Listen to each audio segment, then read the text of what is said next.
How are we going, guys, and welcome to January's Tips for Success in 2019.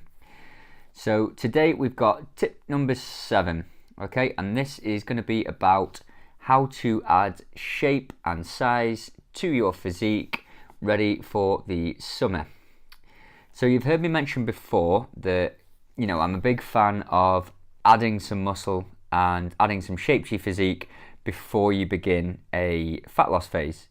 The reason being is that, you can't have muscle tone, muscle definition without actually having a base of muscle to bring out. So today we're going to go through just a rough guide about how to achieve that and how to set yourself up for the best success this summer. So in essence, this happens due to increasing the stimulus upon each muscle in something that we call progressive overload. And what this is a method whereby week 1 we do an exercise and we lift a certain amount of weight.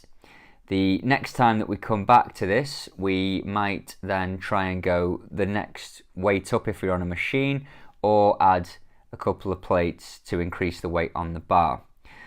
What this does is it gives the body a higher stimulus to work against, and it has to adapt to that. If you stay at the same weight, the body already knows it can handle that weight, and it will not grow, it will not gain muscle, because it doesn't need to get any stronger or increase any muscle mass to perform that task. So add the weight to the movement and you will start to see progressive overload.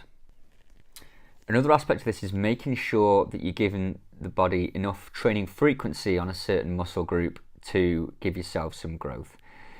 Typically, I would recommend training each muscle group twice a week. Okay, this is sometimes where the body part split programs don't work so well, because it means you probably have to train in the gym 8 times a week to hit each one twice. If you do upper or lower, or push and pull, or even push-pull legs if you're a bit more advanced, this is a little bit more of a better time-effective way to increase the frequency of training on each muscle group. Okay, so the body needs the stimulus and the frequency of training to enable it to grow. So remember, frequency does help, as well as the load that you lift that we previously spoke about. Now, I'd always recommend having a very, very holistic approach, like hit all the muscle groups so that you ideally grow in a nice, even, symmetrical way, so that you're not lagging behind in certain body parts and you look a bit disproportionate. A little bit easier when you're first starting out, because kind of anything you do will probably cause growth and progress. So it's a little bit easier. Those who are a bit more advanced, you might notice that maybe your legs are lacking slightly, or your arms or your chest lack slightly. So you may want to favour those body parts more frequently during the week to help you improve and bring up to speed these parts. So we've looked at volume, we've looked at load, we've looked at frequency, and these are all some of the principles of training. And the last thing that we'll look at is exercise selection. Okay, so when we're trying to add size, start with a base of your big compound movements, your squats, your deadlifts, your pushes and your pulls. You won't go too far wrong with these movements being involved.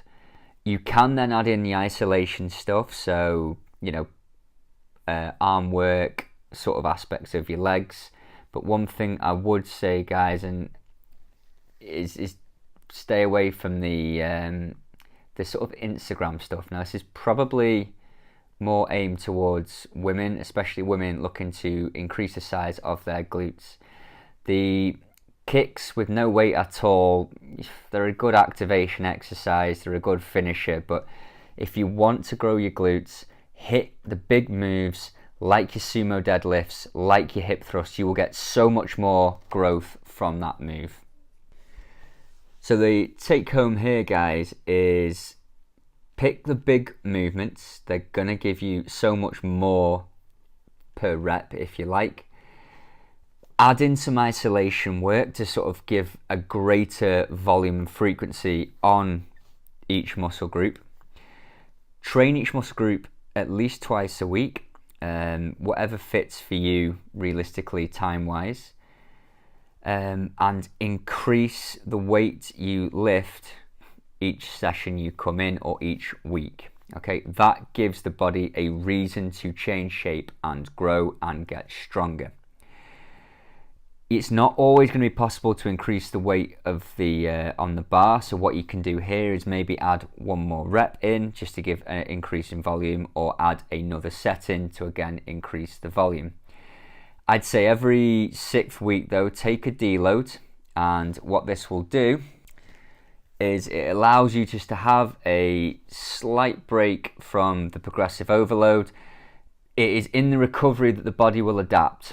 So you need to give yourself enough recovery so that your body can actually adapt. So if every 6th week you take what we call a deload week, where maybe you half the weight on the bar, maybe double the reps lifted, so you want a nice, easy, relatively speaking, week, and then you can go back into another block of progressive overload where you go heavier and heavier again.